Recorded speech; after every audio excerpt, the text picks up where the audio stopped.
Hello students, my self Rajesh Kumar. कल हमने BSc first year में पेपर फर्स्ट के अंतर्गत आप लोगों को फैसियोला हेपेटिका पढ़ाया था। इसमें हमने कल इसकी लार्वल स्टेजेस का वर्णन किया था।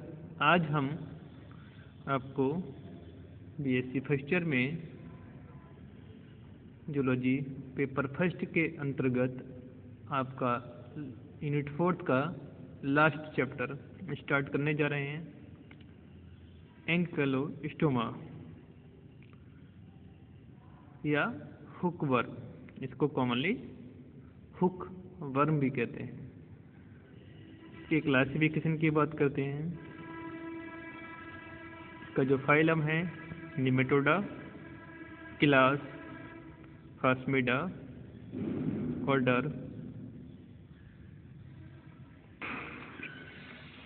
ऑर्डर स्टोंजिलोइडिया, जीनस एंकाइलोस्टोमा और स्पीसीज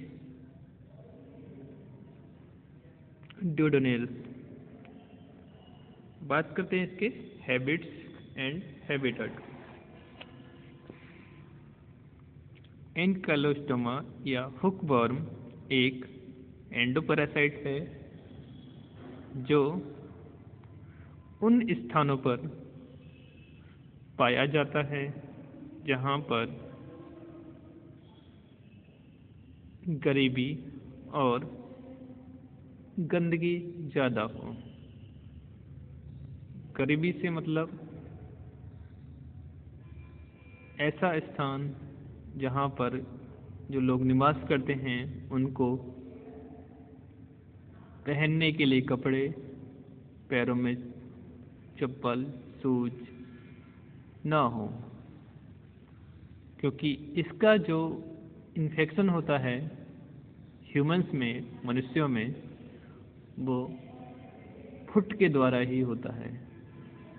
ये पैर के द्वारा ही ह्यूमंस की बॉडी में पेनिट्रेट करते हैं या इंजेक्ट करते हैं, इसलिए यहाँ पर गरीबी शब्द का यूज किया गया। जैसे लोग नंगे पैरों घूमते रहते हैं, इसके स्पोर्स यानी इसके जो स्पोर्स होते हैं स्किन के थ्रू ब्लड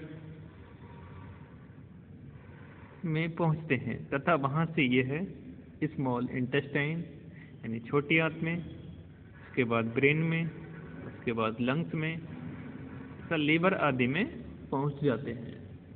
यानी स्किन के थ्रू ये पहुंचेंगे स्मॉल इंटेस्टाइन में और वहां से ब्रेन, लंग्स, लीवर आदि में पहुंच जाते हैं। तो यहाँ पर इनके स्पोर्स में डेवलपमेंट यानी मल्टीप्लिकेशन प्रारंभ हो जाता है और यह है मैच्योर हुक वर्म्स तैयार हो जाते हैं जो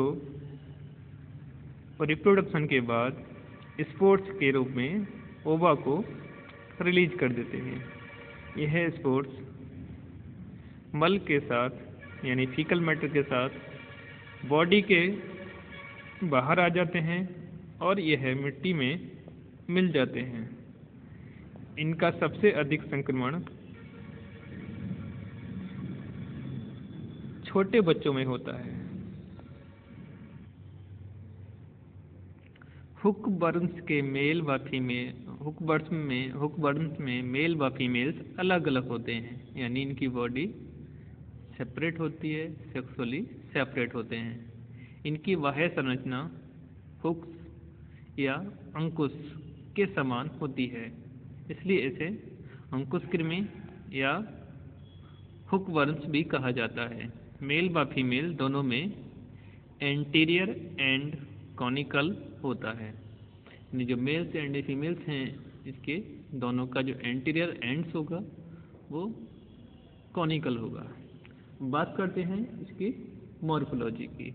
मॉर्फोलॉजी को डिस्कस करने से पहले हम इसके मेल तथा फीमेल्स दोनों के स्ट्रक्चर की चर्चा करते हैं। जैसा कि आप चित्र में देख पा रहे हैं, ऊपर की तरफ इसका माउथ, उसके नीचे बकल कैविटी जो ओपन होता है फेरिंग्स में, उसके बाद नर्व रिंग, एक्सक्रीटरी पोर, जिसके द्वारा एक्सक्रीशन की प्रोसेस होती है, ये वाला। और यहाँ पे टेस्टिस, वेसिकुलस एमाइनलिस, इजाकुलेटरी डक्ट, और लास्ट की तरफ क्लोएका, और जो कि ओपन होता है पोस्टीरियर एंड की तरफ, इसको कॉपुलेटरी वर्सा भी कहते हैं।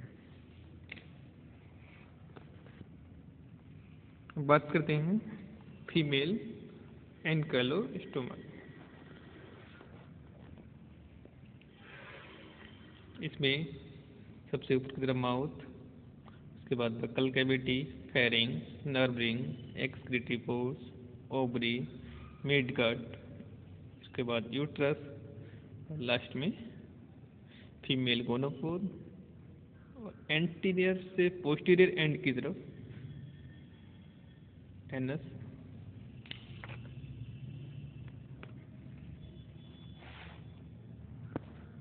हम इस स्ट्रक्चर में देख रहे हैं, ये कोई मेल वाला पार्ट है, इसके ऊपरी एंड पे यानी एंटीरियर एंड पर एक स्पाइन लाइक स्ट्रक्चर बन रहा है। ऐसे ही फीमेल्स में ये माउथ वाले रीजन में इसी रचना के कारण इसको हुक वर्म्स नाम दिया गया। बात करते हैं इसकी एक्सटर्नल मॉर्फोलॉजी के अंतर्गत शेप एंड साइज की। हुक वर्म्स की आकृति राउंडेड यानी गोलाकार, थ्रेड लाइक यानी धागेनुमा, वाइट या ब्राउन कलर की होती है। फीमेल का साइज मेल की अपेक्षा कुछ बड़ा होता है। एक एडल्ट मेल की लंबाई 8 से 11 mm, जबकि फीमेल की लंबाई 10 से 15 mm तक होती है। इसके बाद करते हैं बकल कैप्सूल। मेल व फीमेल दोनों में एंटीरियर एंड की तरफ एक नैरो तथा कर्व्ड बकल कैप्सूल पाया जाता है। यह कप-लाइक संरचना होती है। यह क्यूटिकल से कवर्ड रहती है, जिस पर टीथ या टेंटिकल्स भी प्रेजेंट होते हैं, जो होस्ट या परपोसी की इंटेस्टाइन से चिपकने में हेल्प करते हैं। बात करते हैं कॉपुलेटरी वर्सा। फीमेल का पोस्टीरियर एंड नुकीला होता है, जिस पर एनस प्रेजेंट होता है, जबकि मेल का पोस्टीरियर एंड चपटा होता है, जिसमें क्लोएका ओपन होता है।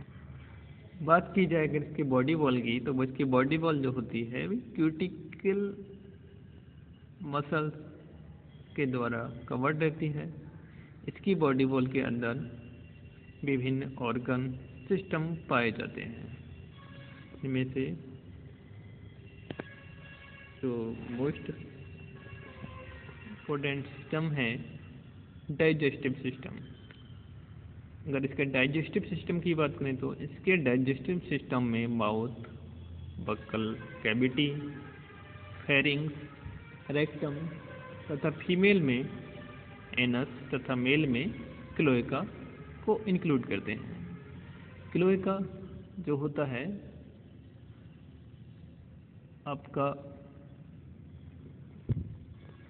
क्लोएका जो होता है वो रिप्रोडक्टिव ऑर्गन्स तथा आपके एलिमेंट्री कैनाल की एक कॉमन ओपनिंग होती है, जो एक पोर द्वारा ओपन होती है। इसको ही क्लोएका बोलते हैं। इसका भोजन होस्ट की म्यूकस मेम्ब्रेन, ब्लड सेल्स तथा सीरम होती है।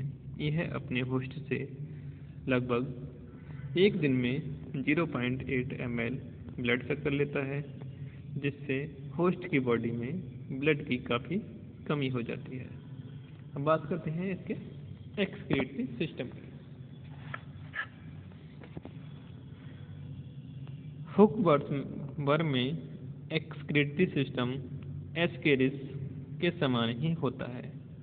इसमें एंटीरियर एंड की तरफ एक्सक्रीटेटिव होती है, जो एक्सक्रीटरी पोर के द्वारा बाहर खुलती है।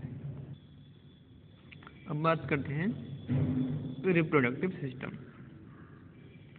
मेल में ट्यूबुलर थ्रेड लाइक यानी धागे नुमा एक टेस्टिस जो बॉडी के मध्य भाग से इंटेस्टाइन के चारों तरफ लिपटी रहती है।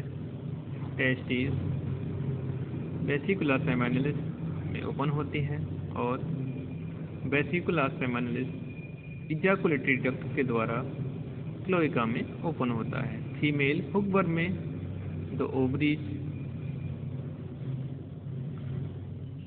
दो ओविडक्ट तथा यूट्रस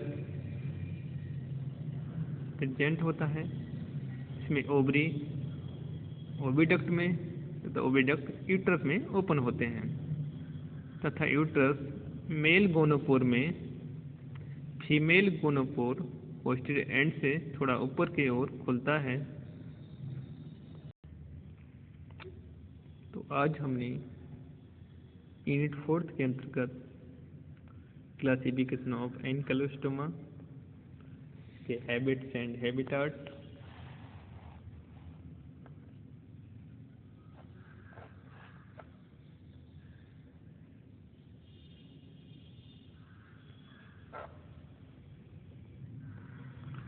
मॉर्फोलॉजी में मेल एनकाइलोस्टोमा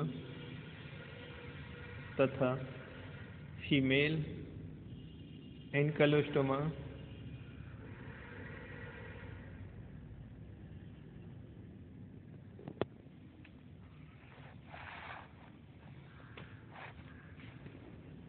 के अंतर्गत इसकी मॉर्फोलॉजी में shape and size, buccal capsule, copulatory bursa, body wall, digestive system, excretory system तथा रिप्रोडक्टिव सिस्टम को डिस्कस किया। कल हम आपको इसके लास्ट टॉपिक लाइफ साइकिल या लाइफ हिस्ट्री ऑफ एनकाइलोस्टोमा को डिस्कस करेंगे। Thank you.